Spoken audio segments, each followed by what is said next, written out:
Hello guys! Welcome back to our channel.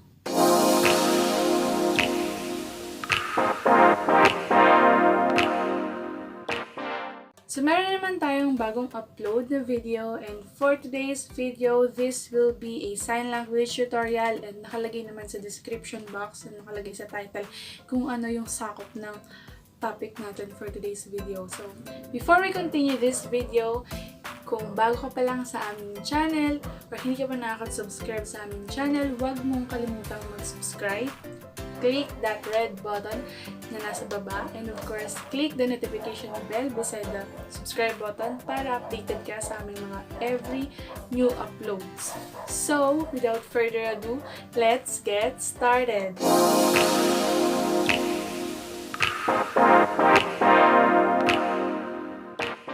So, magsa-start muna tayo sa days of the week.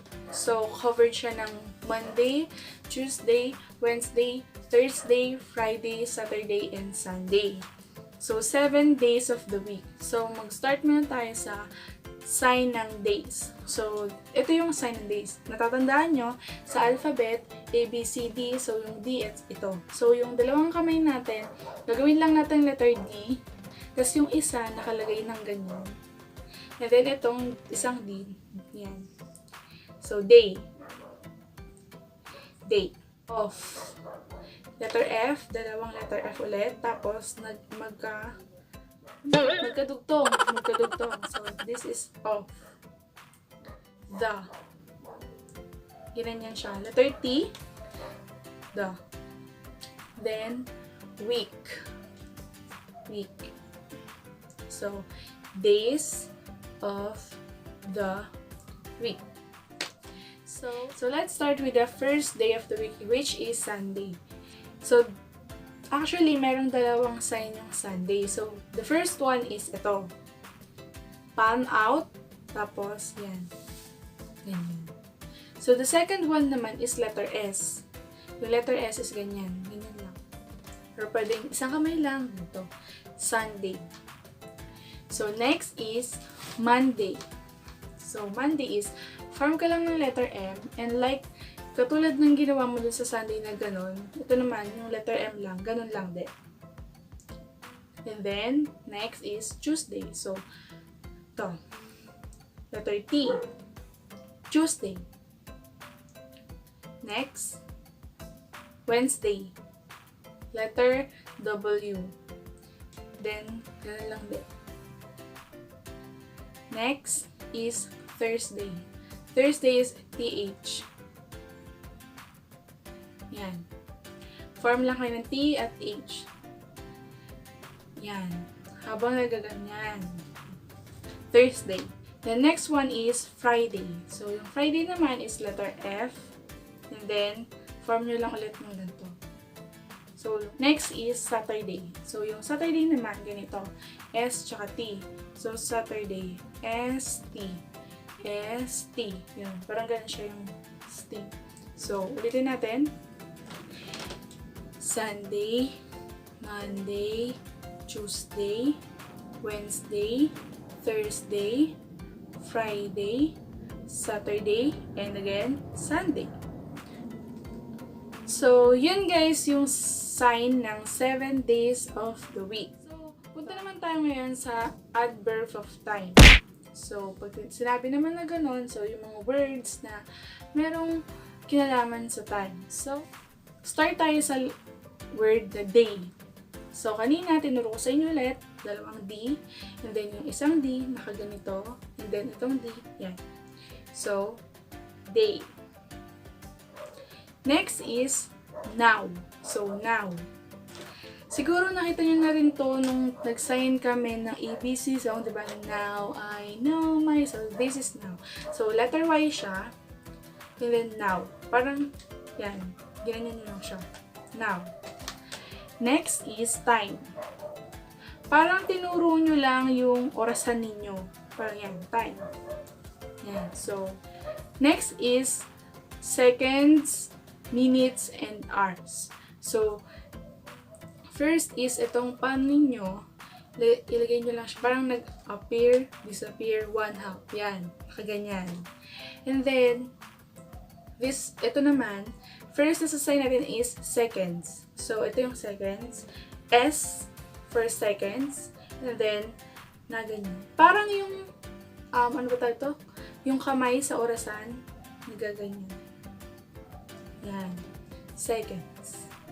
Next is minutes. So, ganun ulit. And then, M. Yan. So, yan. Next is hours. So, ganun ulit. And then, H, letter H. So, ito yung seconds, minutes, and then hours. Next word is today. So, kanina, yung day natin is ganito. Yung today naman is today. Today. Next word is yesterday. So, start siya with the letter Y. So, yan, letter Y. And then, itong thumb natin, ganyan. Yesterday.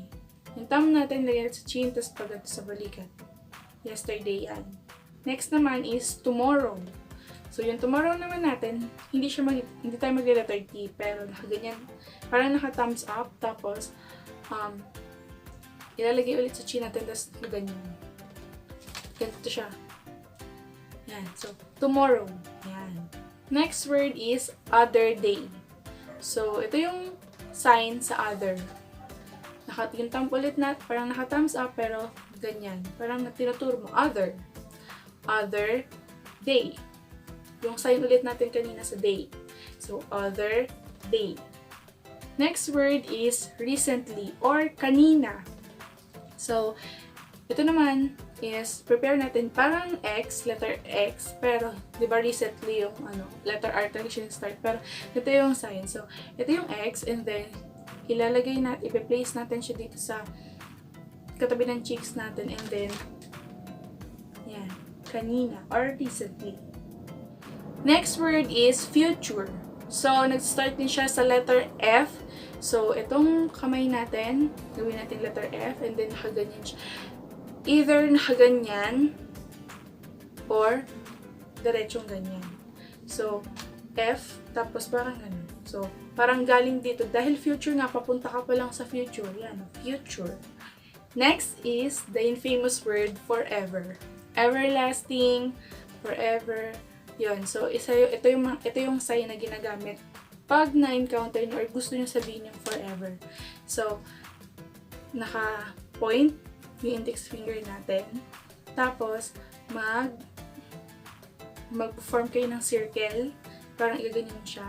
And then, Y. So, forever. Next word natin is soon. Soon. Ganyan. So, yung kamay natin, nakaganyan. Dalawang daliri natin magkasama, tapos nakaganyan. Soon. Next is weekend. Kung merong weekdays, meron ding weekend. So, ito yung sign ng week. Week. W, tapos naka-palm in sa atin, na naka-horizontal. And then, yung W, ganyan. Week. Week as in linggo. Isang linggo, dalawang linggo, week. Yan.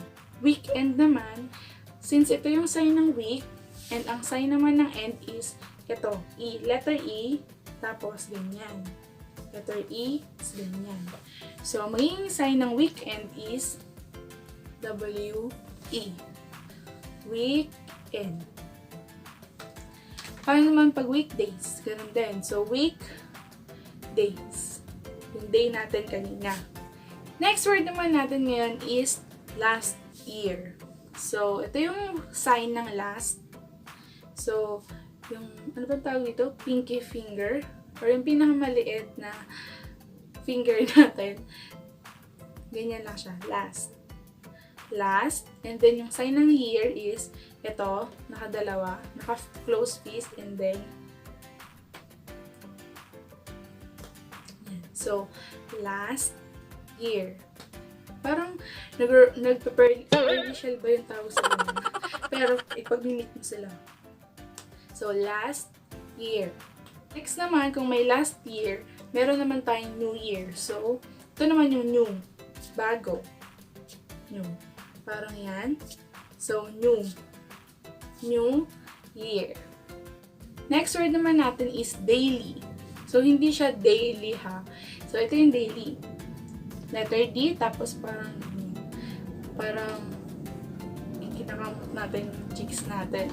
So, daily. So, next word naman natin ngayon is often or often. So, maalin doon. Basta ito yung sign niya. So, ito. Letter O, tapos, yan. Same as daily, na parang kinikis-kis lang natin siya dito. Often naman ito. Next word naman is always. So, katulad ng daily, tsaka ng often, ang always naman, A, letter A, tapos yan. Always. Next word naman natin ngayon is again. So, again is again. Yan, ganyan lang. Next word is repeat. So, same sila, parang synonym sila, diba, ng again. So, ito yung again, yung repeat naman is letter R, repeat. Again, then repeat. So, yung next word naman natin ngayon is late. So, late. As in, huli na huli ka, late, ganyan. So, yung letter L natin, parang isiswing lang natin siya dito sa gilid natin. Isiswing lang natin siya sa gilid natin. Yan. Then, late. Actually, pwedeng medyo mas mababa, kaso medyo mataas yung ginawa ko kasi hindi ka siya sa frame ng camera. Next word naman is later. So, ito naman yung later. Katulad ulit ng kanina, appear, disappear, one half. So, ito siya. And then, letter L, later. Later. Mamaya na. Ganyan. Later. Next. Early. Or maaga. Kabaliktaran ng late, early. So, ito yung ating palm. Nakadapa siya ngayon. And then, ito naman, yung ating middle finger.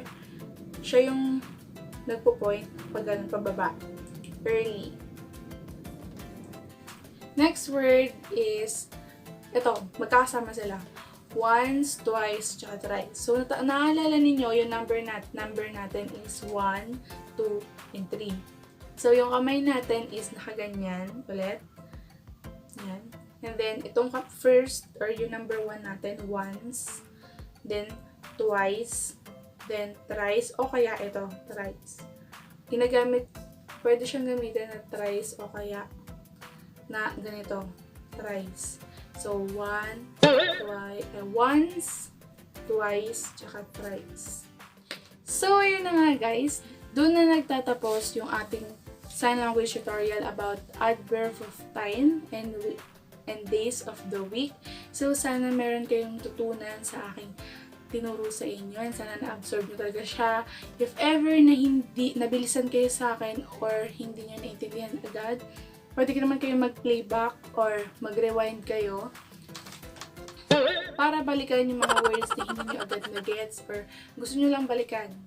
So, yun nga guys, kung natuto kayo sa aming channel at nagustuhan nyo itong tutorial na to, please don't forget to give this video a big thumbs up, and of course, don't forget to subscribe to our channel, and of course, huwag nyo ulit kalimutan, click the notification bell button para ma-update kayo sa aming every uploads. Thank you for watching and see you on our next video. Bye!